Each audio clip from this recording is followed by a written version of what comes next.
Hey, good afternoon, everybody. Tom Stewart here. I'm with Liz Trotter. This is Smart Business Moves. It is Wednesday, February 24. Ooh, it's almost my mommy's birthday.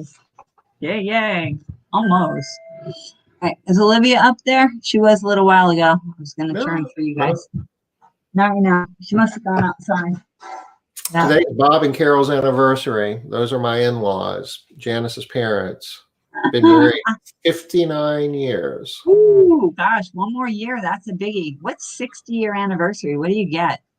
Like What gold is and that? diamonds or Gold, something? silver, gold. No, it's got to Well, be not silver. diamond. Silver's 50. Golden, Yeah. maybe? No, isn't golden is 50. Silver is 25. So I bet it's Oh, diamond. diamond. Yeah. Gotta be. And they knew each other like in grade school or something. They've known each other for 71 years. Wow. That's a Pretty long much time, their isn't whole it? lives. Yeah. That's a long time. Hey, Denise. Good to see ya. I gotta.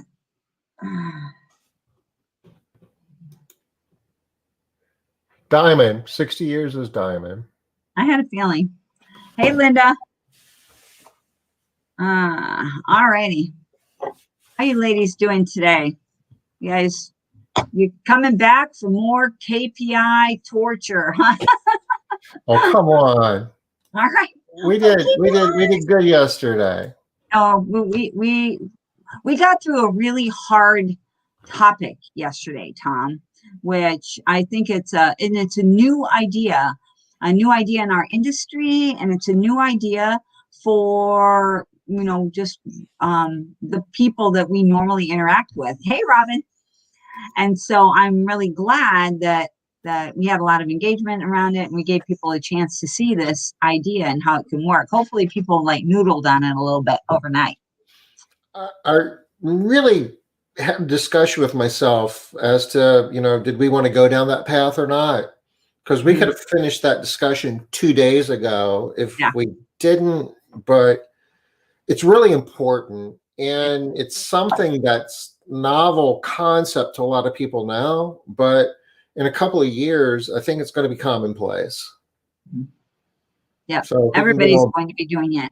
if we can There's get too on much board, opportunity. if we can get on board with the idea now, we can get ahead of it and make Yeah. more money than what we would if we didn't. Yeah. And be in front of it instead of behind it, trying to chase it down. All right. Well, you had some new info for us today, some other kinds of numbers, right, Tom? Yeah, Which I was happy to see and hear about. some of the COVID numbers are improving a lot. They one of the metrics that everybody tracks. Um, hey, Robin, we're going to be We were talking talking. about we're going to be talking about KPIs, and we're going to be normalizing some allowed and actual times here in a little bit, and then we're going to move on from that today. But we're just kind of doing a update on some current events, I guess. I think Um, she wants to know what we were talking about, Tom, because she hit the what before you ever opened up the COVID thing. It was the ooh, normalizing times, Robin, is what we were talking about. We'll get back to that in a little bit too. it was all this stuff here that we were having so much fun with yesterday. Yeah. We're just excited to be bringing that to the industry too, because we know that it is going to be a really big deal. It's just something that people in our industry, we're such a small little industry that, we're not cutting edge with a lot of this stuff, but some things we can be. So, And it, um, yeah, and when we are, it's going to help us, and we're going to be more profitable, and we're going to be building, better businesses and making better jobs and providing better service, and we won't win, be win, hating, win. we won't be hating life. Right. I'm gonna say that. Win, win, win. Although, it's not hard to kind of get in a rut in this business where I've heard more than one business owner say they hate their business. I'm sad when I hear that, but I also have heard that more times than I like to think about. Be honest, have you ever been to a point where you've just asked yourself, do I really want to do this anymore? I actually have come once. Yeah. Yeah. I had been, I mean, it's been a long time ago, but there were times when, and not only me, you know, I had friends and family members telling me to, you Isn't know, it time yet, Tom, to get out of this whole cleaning thing you've been doing? to almost use profanity there. No need to go there, but you know, I've so been fortunate to never have anyone that wasn't supportive. I've been very fortunate that way. good news though. Okay. The positivity rates for COVID are going down. There's a kind of a benchmark that often has been bounced around like 5% or less positivity rates. So Yeah. like less than 5% of the people are getting tested are positive. That's kind of been a benchmark for you know, a lot of communities to start, you know, loosening up a little bit and start, you know, moving towards behaving more like Or things were normally. prior to COVID. Oh, look at this. You're right. Robin is one of the most positive people I know. Yay. That's awesome, Robin. Thank you. Thank you. Yeah. The positivity rate on a national level is below 5%, which is Nice. pretty cool because it wasn't, Yeah. you know, that long ago. Maybe a month ago, it was more than twice that, and Wow. was going up. Now, just because the national level is below 5% doesn't mean that you know, everybody's in an awesome place. I'll drop this link if anybody wants to, you know, get more information about the particular state that they're in. This is Johns Hopkins, and they've got the best data out there. Oh yeah, And, definitely nice, credible. you know, if you're in Alaska, that's awesome. You know, they're like 1.7. Alabama, Wow. however, they're still at 22, so they're not. You know, they still have some wood to chop in Alabama. Check mine, Tom. Show me Washington real quick. Oh, they're all the way down here at the bottom. All the way at the bottom. Oh, my finger's tired. There we are. 3.1. Look at you.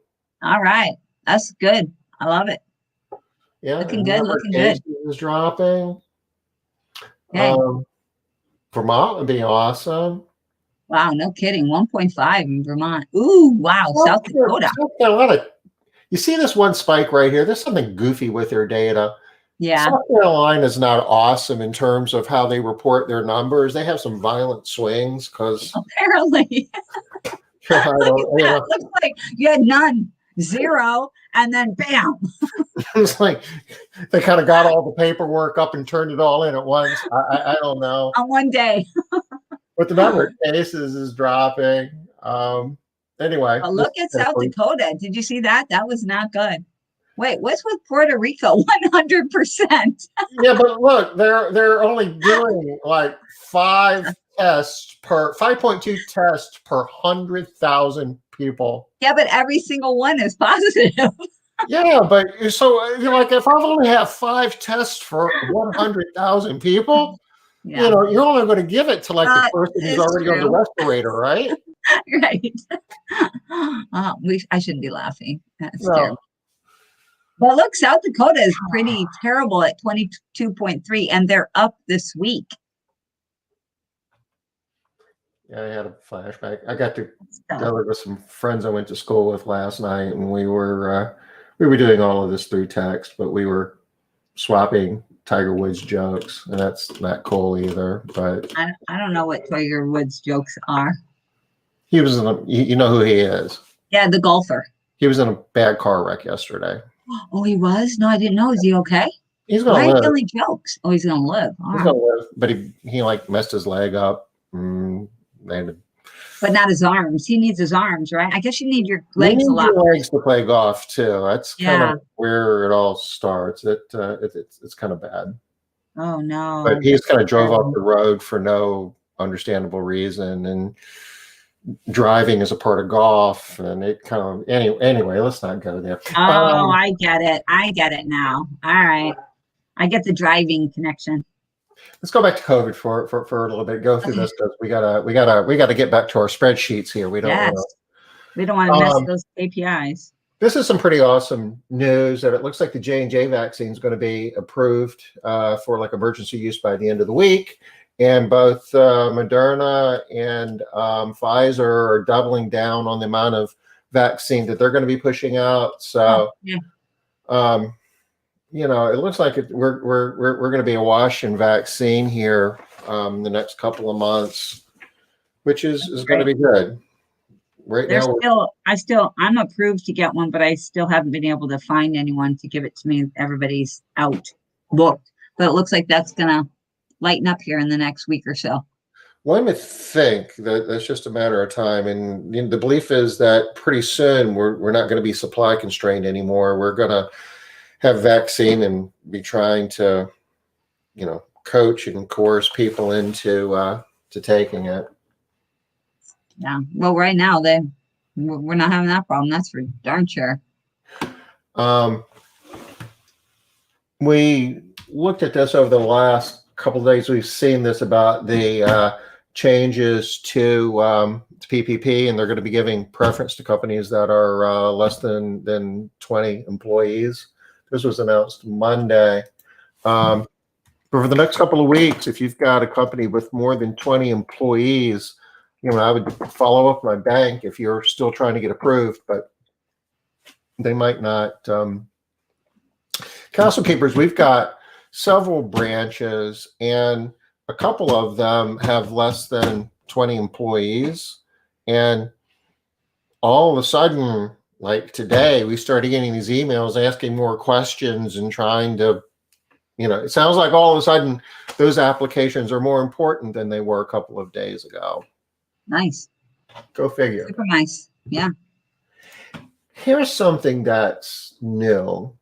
And this came out today, and this is more coming out of the White House, that they're changing some of the rules in terms of how PPP applies to like self-employed people and independent contractors. You're an independent contractor, you really don't have a payroll per se, and you really didn't benefit a lot from PPP, but they changed the calculations for these classifications to determine you PPP based on top line revenue, which means they're going to be getting a lot more money. Okay. And but those rules don't go in effect until I think the second week of March. It's almost here. Next week.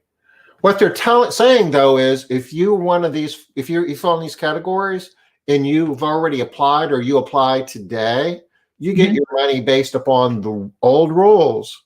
What they're saying is if you're like an independent contractor or meet this new criteria, you might want to wait until, okay, maybe it might be as early as next week. Wait until next week and do it because you'll get more money. Okay. Ooh, that's good information for sure. Yeah. I feel like that information should have come out sooner, though. Well, they're making this stuff up. They only, I know.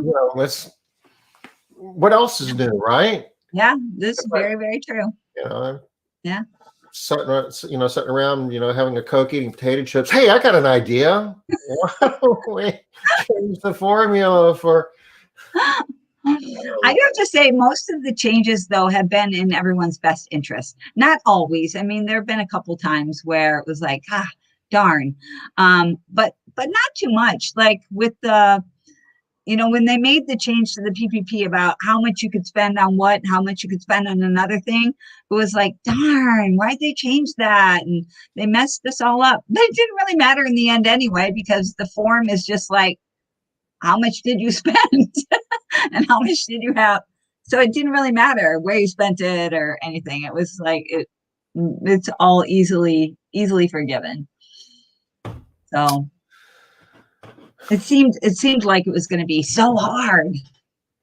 Yeah. It was going to take so much work, and wow, there's so much work to trying to track every single dollar, where you were spending it, from which pool, from which account. Yeah. Not so much, huh? No, not so much. Ended up being pretty unnecessary. Well, that's okay. Better to have it done and not need it than not have it done and need it. Okay. Yeah, you're right. Trust me on that. Just trust me. You don't have to process it. All right. So it's 2:17. Are y'all ready to get back here again? All We right. spent we spent some time talking about, I guess, the math behind rate adjustments, and I guess what we believe to be the most. I mean, it's not, I mean, the numbers speak for themselves. You can maximize your value out of your cleaning professionals and every account if you go through the process of figuring out the productivity rates of your cleaning professionals and applying those productivity rates to actual job times to get the normalized job times, and you use those to determine if you're pricing correctly. And if you do that, you're going to wind up doing adjustments for the right customers and not doing adjustments for ones who don't need them. And you're going to, and what it does, it gets you out of the mindset of, well, if I'm looking for $45 an hour, and if I look at every job that I do and average, if it comes out to be 45, you feel good about it. But some of them you're making 55, and some of them you're making 35 or less. And the ones that are less than 45, you want to know it. But if you don't go through the process of doing this normalized math here, then you can't really do it with confidence. Yeah. Do we And so want the whole to point do of it? this is maximizing the amount of money that you can make off of your labor hours. Because remember, we always go back to that's where you're going to be able to make the biggest impact in your company is by impacting the labor. And we're told that, well, this is hard. Going through this exercise is hard. I don't want to do it. I'm okay if some of my jobs I'm really not making that much money on. And I think that we're focusing on the wrong hard things. I mean, cleaning homes is what's hard, right? Okay, but no, Tom, like I don't think you fully comprehend though. That's nothing So new. I mean, that's, that's my normal so state, Liz. well, around and that's not true. Okay, so here's the thing that you don't comprehend. There's two things that are really working against people. One is people are just not as comfortable with spreadsheets, period, as you are. You know that already. That for you, spreadsheets are very second nature, just this, the other. Other people have to think to fill in one box. It's like, okay, so what is it that I have to put here again? And if this number is divided by this number, which one do I put in first? And so it's much harder, just that piece. Okay. On top of that, you don't even do the spreadsheet. You use Made Central, and Made Central makes the whole thing easy. I built a So piece of software. I got sick of the spreadsheet, so I built software to do. Okay, fair that's enough. kind of my point. My point is you don't really have a realistic understanding of, the daunting depth and breadth of what this is when because you're so used to, Made Central just does it. It's like, yeah, well, I just push that button. That's not what it's like. So it really is, it's harder than you think. I think it's harder than cleaning homes. I'm sorry. I would agree with the majority of people that think this is harder than cleaning homes. Cleaning homes, I could pretty much get, 8-year-olds to clean homes a lot of times, but I'm not finding anybody that can do this for me. This is difficult. So, and when you don't understand it and you're not familiar with it, you're not familiar with spreadsheets and you don't have Made Central, most people don't, right? So they're going to have to do this with a spreadsheet. It's daunting. It's daunting. Okay. So do we want to talk more about how to So do I it? don't think we need to. I think we've given everybody the idea.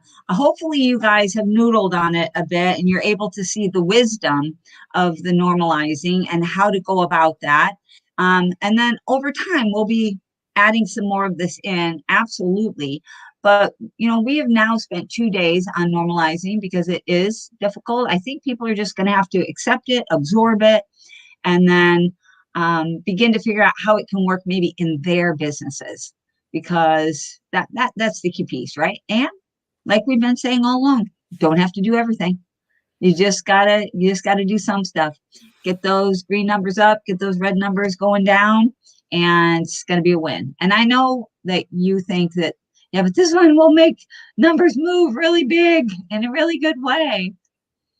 At the very least, as long as we're aware and we're thinking about it and we're looking beyond the obvious.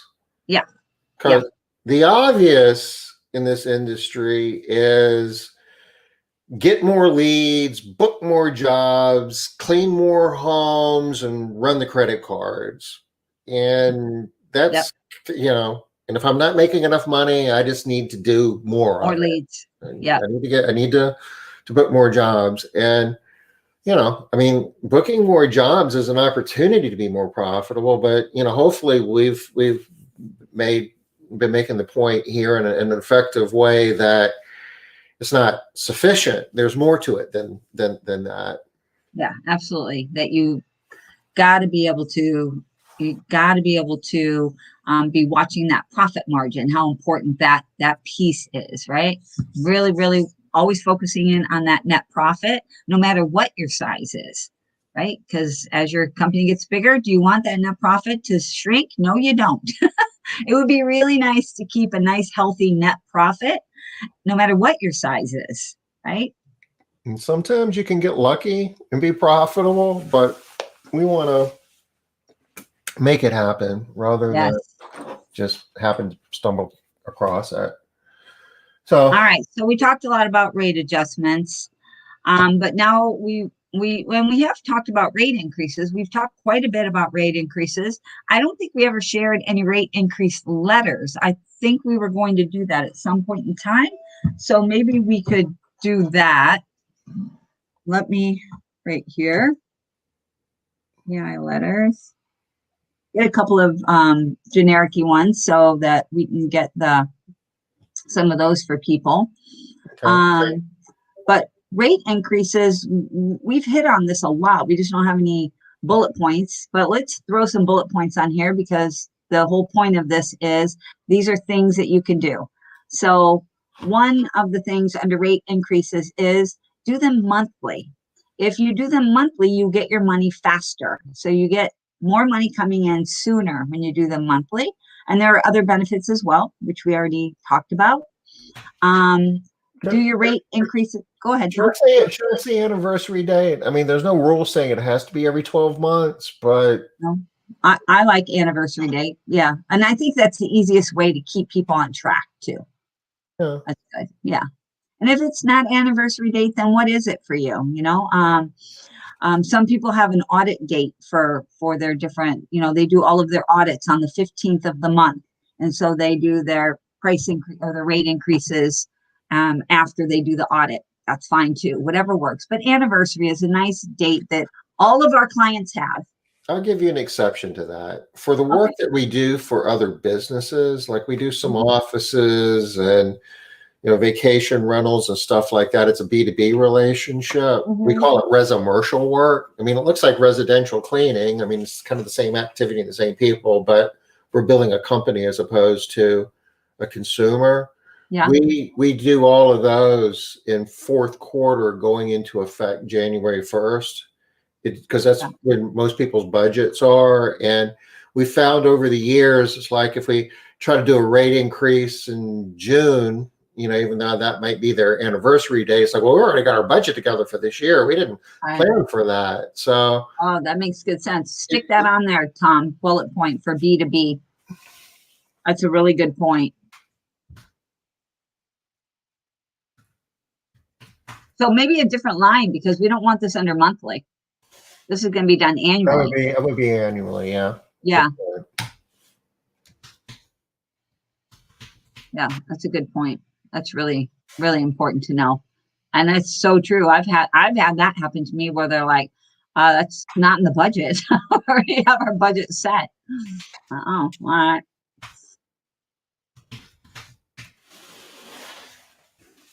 All right. What else do we want to say about rate increases as something that consistently. So once you start, don't stop. Make sure that you keep doing them. Also, I think that setting the expectation with the client is so helpful. Leslie mentioned this yesterday too. I think it was Leslie, And Robin did. That or you maybe it was Robin. 12 months from now, you're going to be getting a 5% Yeah, increase. yeah, it was Robin. Yeah, set the expectation in advance.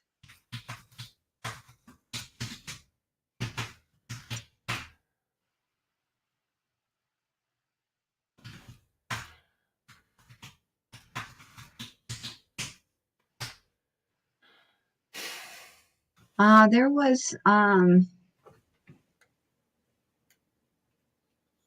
was something that you were talking about, Tom, about, I can't remember how you brought it up, but it was about like if the cost of living is at 2.5%, you don't want to raise your rate by just 2.5% because you're not going to grow. You're It'll be you're a not going to, little bit higher than that. Yeah. I yeah. mean, inflation is relatively low. It's less than 2% now, has been for a good while. I mean, there have been times in our lifetime that it's been pushing 20%. Where do you find that information, Tom? I think that would be really helpful for people. Oddly enough, it's the Department of Labor. Okay. Um,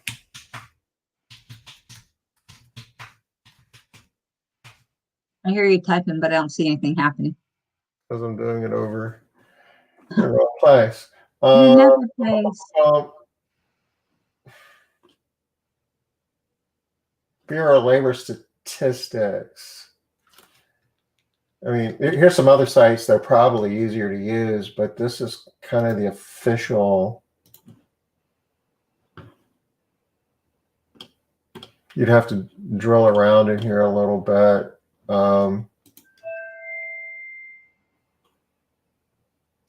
I like that calculator. What was that?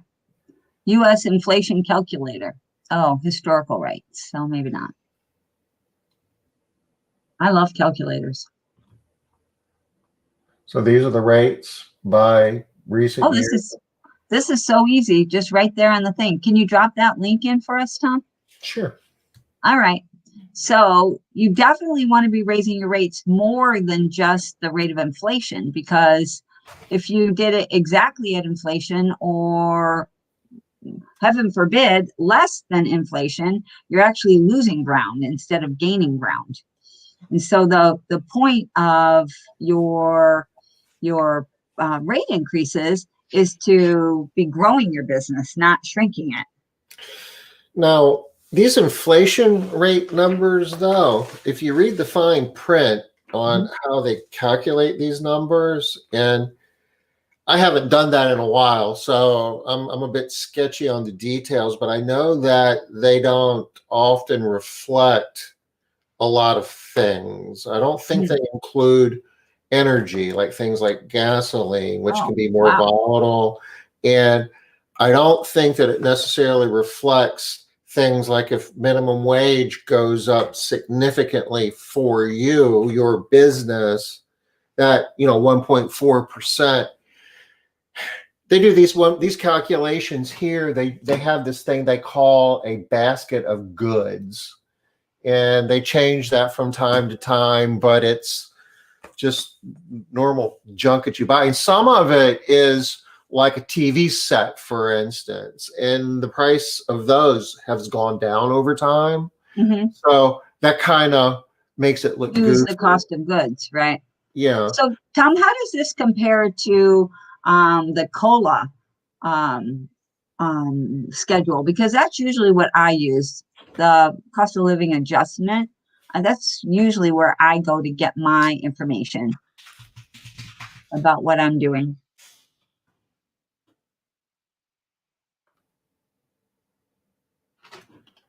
There it is. Yeah. COLA. I don't know how this is calculated. 1.3%. Really? I thought for sure you would. Well, it's 1.3%, pretty close to standard of living. I'm sure there's the cost of living. I'm sure there's a correlation between how they do it, but I guess this affects people who Social Security benefits, I guess, are affected Yep. by this. Yep. Federal retirement benefits, maybe. Yep. Yep. All of that stuff is. So usually the reason why I use this cost of living adjustment and I use COLA as the number that I start with is because most people understand that, especially like the older people that are maybe on a fixed income too. They understand that there needs to be a COLA that needs to happen because they get hit with it too. So that's usually why I have used this.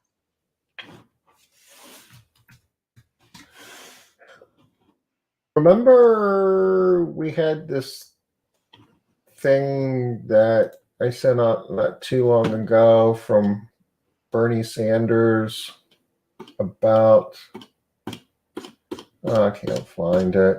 What, if they go to $15 an hour, it's going to be like over 5 years or so. Uh-huh. You mean federally, or what do you mean? Federally, yeah, like Okay. 15 at a federal level. Who Yeah. knows what the individual states will do at that point. That is still in the bill that the House is going to pass on Friday. Oh, If it can make it through the Senate or not, they don't know. The Senate's got another proposal where they'll take the minimum wage to $10 an hour.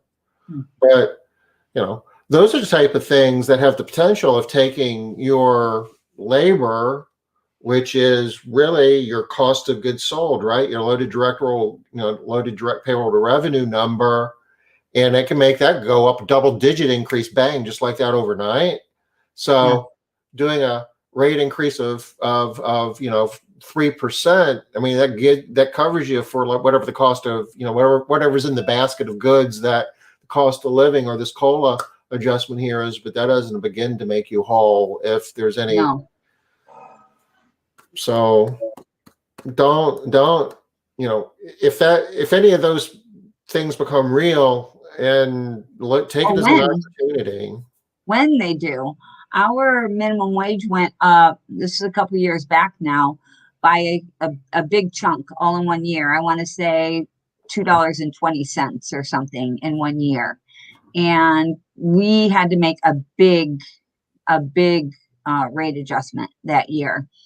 We just started in right after it was signed into law that we were going to be doing this. And that was a harder sell for our clients for sure, because those, normally your rate increases are, a few bucks, right? We gave some examples the other day, 3-5%, whatever.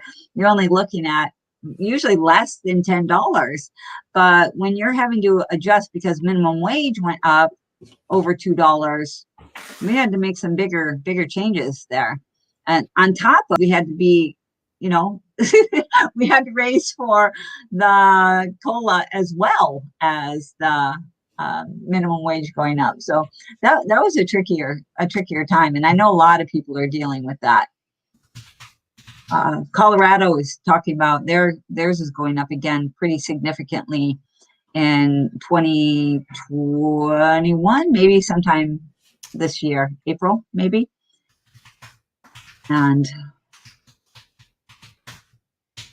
PPP could be another example if you had to really, for a large period of time, especially if maybe you are doing a lot of commercial work and you're having to do more with your PPP, that could be something too.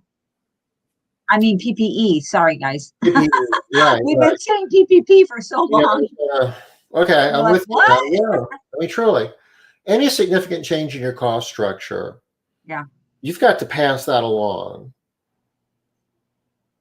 or at least try to. And if you don't, and you got to be careful also when I don't think I have shared this story in a while, that gas, do you guys remember when gas prices went crazy, out of this world? They were up almost to $5 an hour. They're like at $4.80. $5 a gallon. Yeah, an hour. Yeah, a gallon. And so we tacked on a $2, y'all, a $2 travel fee to our clients. And I will tell you, I got more pushback on that $2 than I did on any other adjustment, increase, anything that I had ever done. And uh, a friend of mine up north, April Lane, she added on, I can't remember how much she added on. It was a different amount. It was more. I want to say $5. But what she did was she positioned it that because all of her team members were solos and driving their own cars, all of this money was going to be sent directly over to the team members, and she got no pushback. So you got to be careful how you position this stuff too. So if your minimum wage is going up and that's why you're having to raise your rates, then make sure that the customer knows that you're doing it to go directly to some of this stuff. Yes. Oh yeah, gas was horrible. Okay, what Sam got? When you do a price increase at the same time as a rate adjustment, you separate them in the client letter so they can see each one. I think that might be stressful for them. You should just tell them the reasons and give them the bottom line. So we probably have different opinions on this. I'll go first on this one. I would not do, I, I would only do a rate adjustment. If I have to do a rate adjustment, I'm not talking about price increases. I'll probably roll it up in there, but I'm going to call the whole thing a rate adjustment. The whole reason that we're doing this right now is not because we're trying to raise your price. It's because we have not priced you correctly for whatever reason. But ideally, there would be no reason to ever be doing a rate adjustment and a price increase at the exact same time. If you're doing a rate adjustment because, say, somebody took all their carpet out, now they've switched everything over to tile floor with white grout, all right? They understand that that's going to cost more. It's going to cost, it's going to Well, they take us might more not time. understand, but you need to help them understand. Right. You need to help them understand. Yeah. And there's a really good reason that is outside of, we're not just raising your price to be charging more and to make more money. It's because this is an adjustment to your actual rate. We actually cannot continue to clean your home in the same amount of time with this new flooring that you have. So, and part of it is a timing thing too. You know, like if they put the new flooring in, just put it in their anniversary date, which would be the date that you normally do their increase, is say 2 months from now. You'd want to anticipate that and handle that as part of the rate adjustment. You're not going to be giving them a rate increase 2 months after the rate adjustment. Yeah, right. So we're on the same page, kind of roll it up. I understand how you got in the predicament, Sam. That makes perfect sense. Sat on it during the pandemic. And I think there were a lot of people in that same boat. So that's really good. I'm glad you pointed that out. A lot of people were not comfortable raising rates during the pandemic, which I totally understand. People were losing their jobs, and a lot of people just weren't working at all. You were losing clients like crazy. People right? were afraid of the virus. They weren't even sure they wanted people in their home to begin with. Give me another reason to cancel my service. Last thing you wanted to do was be raising rates. So I totally understand how that could happen. So in that situation, Sam, I think that people are expecting a price increase. So this one is different, and that I would in this case, I would present it as a price increase.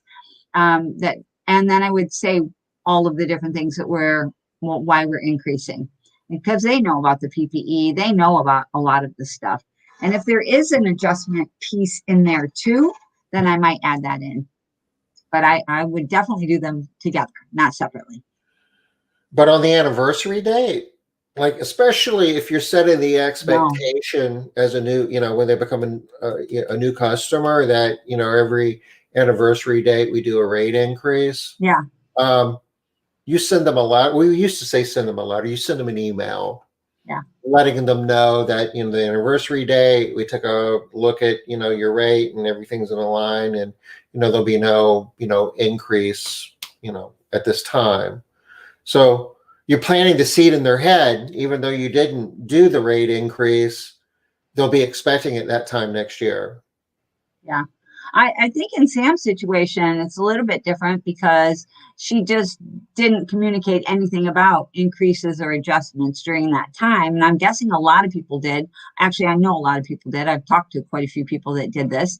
And so you want to get them back on track as soon as you think it's possible to get them back on track. You might not want to wait around for May for their price increase, which is their anniversary date or whatever.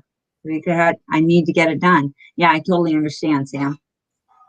Yeah, it does throw you off a little bit. I might still be looking for how I can get them back onto their anniversary date. I would be trying just because it's easier to do them monthly, and I like getting that money sooner whenever I can. I don't know. That's a good point right there. No. And something else that I guess ties into this whole thought process of, it's now a bad time to do a rate increase is this is all negotiable. Mm-hmm. Most clients will take it and won't say anything. Some will grumble a little bit. Some you might even have to haggle with a little bit. Rarely does somebody just say, okay, I got this email saying there's a rate increase, just take me off the schedule, I quit, without a discussion. Yeah, that's rare, unless it's big. That, like, if you tried to combine an adjustment and an increase, then you can have that happening. But if you're just doing your standard annual increase, that's rare that people are just like, nope, forget it. You raised my price again this year, and I'm not having it. $5? No way. That doesn't happen often. But I love what Tom said. Everything is negotiable. If they are freaked out by that $5 price increase once a year, you can negotiate with them. Mrs. Johnson, you are one of my favorite clients. I don't want to lose you. Here are some options, right? You can either give them options, or you could even not do anything. You can let them keep their price if you want to. You didn't want to change them at all. How about asking them for a referral? Because if they give you a referral, that's worth way more than the $5 that you were going to charge them anyway, right? Way more. You're only limited by your imagination in terms of things that you can throw into the discussion to get more value out of the relationship. If your revenue per hour in that home isn't where it needs to be, well, what else can they do to help you with?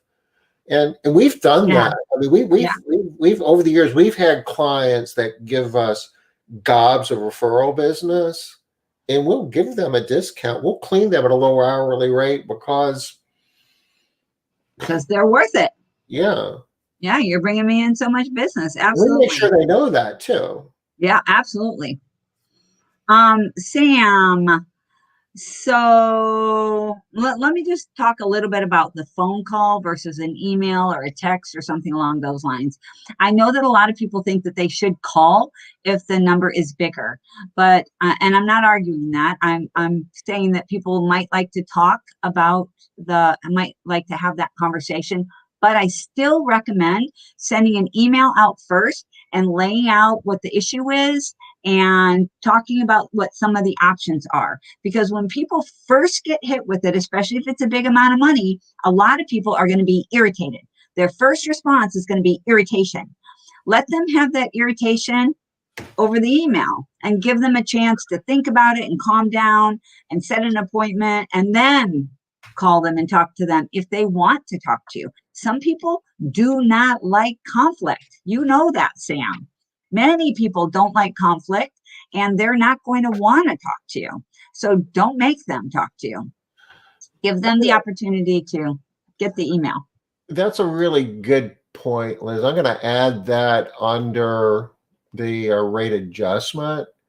Regardless of what mode of communication, I said email. I think that is good because it gives them a chance to think about it. But the big deal is don't send them an email saying, hey, we're going to raise your rate 30%, 40%, 50%, because you might as well, they're going to read that thinking that you just told them to go F off.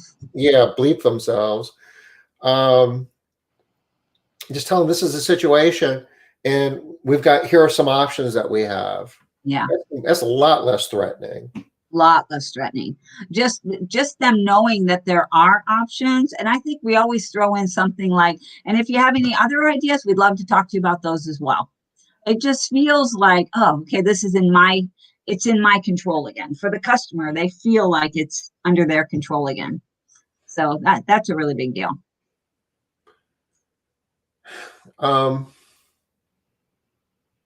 Both of these are really important. I mean, we've hammered on it, but it's hard for people to do. I think most cleaning companies don't do these things well, don't do them regularly. Yeah, regularly is consistently. They just don't do it consistently. And really, when it comes to cleaning businesses, I think if you could only pick one word, we're not including profit, okay? But one word, that the thing that you need to focus on more than anything, I would say consistency is going to be the key. More than quality, more than times, more than anything, consistency is really big for what you provide for the customer, is what I'm talking about right here. So that's huge. Huge. All right. So anything else that you guys can think of that people can do with regards to rate increases? Anything that we should be adding to this list to help people to do them and just get her done? Oh, I do have one more thing. So when you're afraid, so a lot of times, we've talked about this a lot. Sometimes you're afraid to do rate increases. Okay, here's how you get over it. If you're afraid, pick your least favorite clients, whichever ones you don't like. They're just rude, they're obnoxious, you don't get paid enough, whatever reason it is that you don't like them, okay? And just pick 5 of them and raise their rates. And just do them the way you would do anybody else and just send out their rate increases and see what happens. Worst case scenario, they say, no way, I don't like you, I'm never doing business with you again, and you get to celebrate. Yay! Finally, I'm rid of these terrible people. And there should be a correlation between, you say least favorite, I'm going to say maybe least profitable too.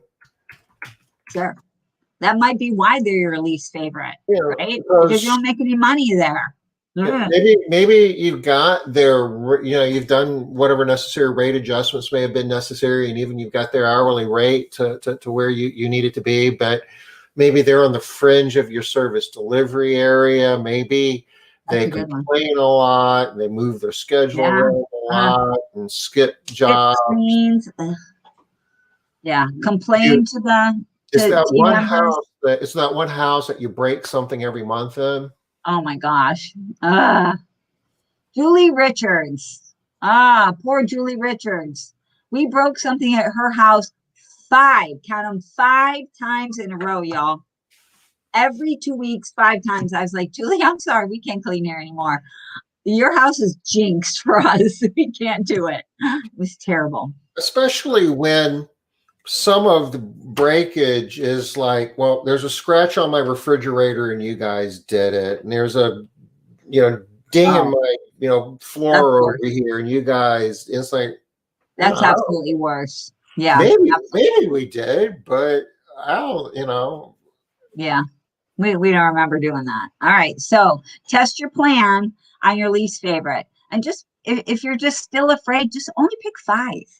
Because even if all 5 of those people left you, you're going to be in a better place just to get rid of the burden of these awful clients. Okay. I know a lot of times we keep these people that are just sucking the lives out of our companies. And this is one way to do it. And if these least favorite people stay, chances are good, real good, that the customers that you like that like you are not going to have any problem either. So test your plan. If they say you should have done a larger rate increase. Probably. It's true. Just kidding. Maybe sometimes that's true. All right. Anything else that we want to think about with rate increases that we didn't say? Anybody have any ideas that's on the call that we didn't list here? I think this is the bulk of it, Tom. So remember, you don't have to do it all, but do this stuff. So pick how you're going to do it, because this is what we got a green number here. We want this number to be going up, and you don't have to do everything, but you need to do as many things as you can do to get this number up where you want it to be. And if you're going to do these every month, you want to go ahead and you want to get your customers together now who have an anniversary date in March. Yeah. Because you don't want to wait until, it's 1 week, it's the third week of March and say, okay, well, I guess we need to do our rate increases for March yet, because it just won't happen. And they won't get done. Then they'll go out in April. And then next year they have a really shortened amount of time before the letter goes out in April. You maybe give them a couple of weeks. They don't actually feel like they're increasing until May. Next year, you try to do it in March. It's like, it's only been a few months since you last gave me a rate increase. That's what it feels like. So how quickly between the time that you announce the rate increase and send the email, how long do you give them before that increase goes into effect? So there's a lot of different schools of thought on this. Some people do it immediately, effective immediately. So even if your next cleaning is tomorrow, it's at this new rate. Some people give 2 weeks notice so that everybody will be able to get one more cleaning. I do mine at the beginning of the next month. So like if it's like right now, if we had done in February for March, then the price increase would go into effect March 1st. How about you, Tom? What do you guys do? There was a time, and I'm going back to when we were printing off Word, Microsoft Word mail merged, letters and envelopes, that we give them like 30 days, like 4 weeks. In part just because we figured, well, it's going to be by the time we printed everything and got it all in the mail and they got it, or they're going to lose a week anyway. That was probably even too long then. Today we'll pick like a Monday, no more than 2 weeks out, and we won't make it immediately, but we make it pretty tight. Maybe they get a cleaning in on the old rate, maybe they don't. We really don't care. So like all of our price increases, for how ours work is, if you're getting a price increase, if your anniversary date was in March, then your price increase is going to start March 1st. So you're going to get the letter in February. We start processing them in February sometime, and because we do audits on them. So I would say most of our people will get an audit done. They'll be done by the middle of the month. So middle of the month is usually when the emails go out. But if you're not getting cleaned until March 14th, it's going to be a month until you're getting your first price increase is going to go up. Remember back in the old days when people used to write checks, and people would just start writing you checks right then. Like they get your letter, and then their very next cleaning, you would tell them that they had a month, and your very next cleaning, they'd have the new price on it. And you just that happened a lot. Well, and the flip side of it too, though, they'd be writing you checks with the old amount, and you'd have to call them up and say that there's supposed to be $3 more here. Or you won't catch it for 2-3 months, and then you're like, hey, you owe us $21. That would happen too. Yeah. All right. Anything else here? What do you do with clients that are in a danger zone, who aren't happy? People that you are good clients or good profitable clients, but they had a bad complaint recently. Do you go ahead and send the rate increase on the anniversary date, or do you try to get into better standing first? We do. We give it at least one more cleaning. We have to have a good rating. We have a scale of 1 to 5, so we have to have at least a 4 rating to So you send out. want that excellent, or at least a good scorecard. At least a good scorecard. Yeah, at least good. So Well, what do you guys do? We look at that as well. I mean, Yeah. our That's whole, part of our audit. again, it's a Made Central thing, but the whole control that does the rate increases, that's one of the metrics it gives you. Like, these are all the people whose anniversary date comes up on this time, and you can plug in whatever dollar amount you want, but it also shows you some of the metrics, and one of them is their most recent scorecard score. Right. So if it's bad, just say nope, I'm not gonna send Not it today. Yeah. Not today. Because, somebody just had a 2 scorecard or a 3 scorecard with a lot of comments, right? Sometimes people don't want to give you anything less than that middle score. They think it's going to make somebody feel bad. But if they got a lot of comments and there was stuff that was missed, yeah. And then they get hit with a price increase right on top of that. It's like, no, they start looking. I'd start looking. I would be interested in who do you have clean your house? Yeah, I'd be interested. Yeah, if I'm going to be frustrated and disappointed, I can find somebody else to do that for me. Yep, all day, every day. Yeah, that's a good one. So you should put that one on there, Tom. Rate increases, and maybe as that bullet point is audit for quality, or service quality, or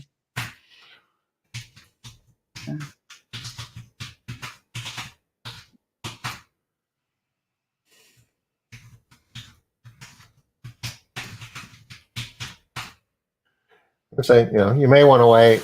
I think most of us would. Yeah. It's easy to say everything's negotiable, but if somebody's not happy, you don't want to go ahead and stick your finger in their eye. Yeah, I agree. It's not the easiest. All right, well, I think this page is done, Tom, and we are at top of the hour. So this KPI is complete. Yes. Yep. And we'll see what we'll talk about tomorrow. We're going to start pulling all this together. We're going to be wrapping this up, this whole larger KPIs for profit discussion. Well, we'll have some work to do next week, but at that point we'll be done. We're also having some discussions trying to figure out how we can do some of this within Zoom calls. We could do this whole thing again in Zoom. It would be completely different because people would have questions, and we could. Yep. We could talk about stuff, have a conversation. But it is top of the hour, so you guys take care. Thanks for helping out, Sam. Good seeing you. We'll be here tomorrow, 5 o'clock. Bye-bye. Bye, y'all.